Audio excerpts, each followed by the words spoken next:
India నుంచి చాలామంది అమెరికాలో పనిచేస్తుంటారు. వీళ్ళల్లో మెజారిటీ పౌరులు కాదు.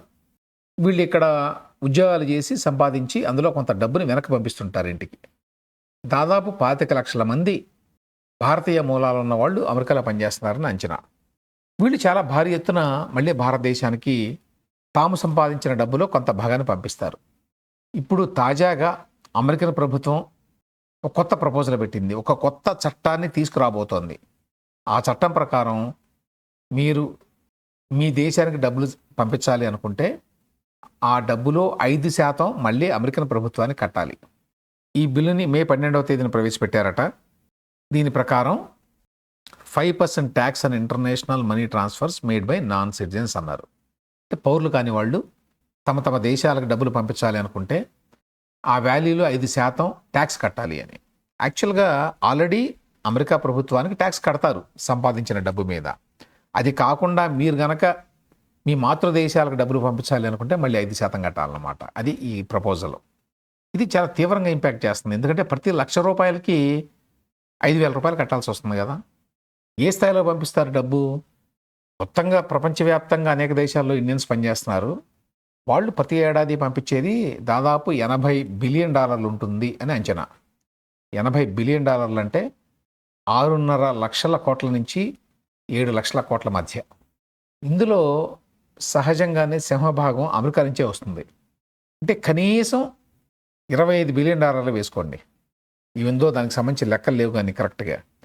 సో 25 నుంచి 30 బిలియన్ వేసుకున్నా కూడా 2.5 లక్షల కోట్ల రూపాయలు ప్రతి ఏడాది అమెరికా నుంచి భారత్కి ఎన్ఆర్ఐస్ పంపిస్తారు. దాని మీద ఇప్పుడు 5% కట్టాలన్నమాట. ఏ రూపంలో పంపించినా కూడా ఇది వర్తిస్తుందని చెప్తున్నారు. ఎక్కువ మంది ఎన్ఆర్ఐస్కి ఎన్ఆర్ఈ, ఎన్ఆర్ఓ ఇట్లాంటి అకౌంట్స్ ఉంటాయి. ఇవి కాకుండా ఏ రకంగా మీరు మనీ ట్రాన్స్ఫర్ చేసినా 5% కట్టాల్సి వస్తుంది. ఇది మే 12వ తేదీన ప్రవేశపెట్టారు ఈ బిల్లుని హౌస్ ఆఫ్ రిప్రజెంటేటివ్స్లో అని చెప్పాను. మే 26 కల్లా సెనెట్కి దీన్ని పంపించాలి అనేది ప్రయత్నం మాట. అంటే మనకి లోక్సభ, రాజ్యసభ లాగా సెనెట్ అనేది రాజ్యసభ లాంటిది. అక్కడికి మే 26 కల్లా పంపించి జూలై 4వ తేదీ కల్లా ఈ బిల్లుని చట్టం చేయాలి అనేది వాడి ఉద్దేశం. ఇది కనుక చట్టరూపం దాలిస్తే ఇది అదనపు భారం అన్నమాట ఎన్ఆర్ఐస్ మీద. డొనాల్డ్ ట్రంప్ ప్రెసిడెంట్ అయినప్పటి నుంచి ఆయన తీసుకుంటున్న నిర్ణయాలు, ఆయన ప్రభుత్వం తీసుకుంటున్న నిర్ణయాలు భారత్కు అనుకూలంగా లేవు. ఇప్పుడు తాజాగా ఈ బిల్లుని ప్రవేశపెట్టడం ద్వారా అమెరికాలో పనిచేస్తున్న ఎన్ఆర్ఐలకి మరొక పిడుగుపాటి వార్త ఇది. కారణం తెలియదు కానీ అమెరికాలో దీని మీద పెద్దగా చర్చ జరగడం లేదు.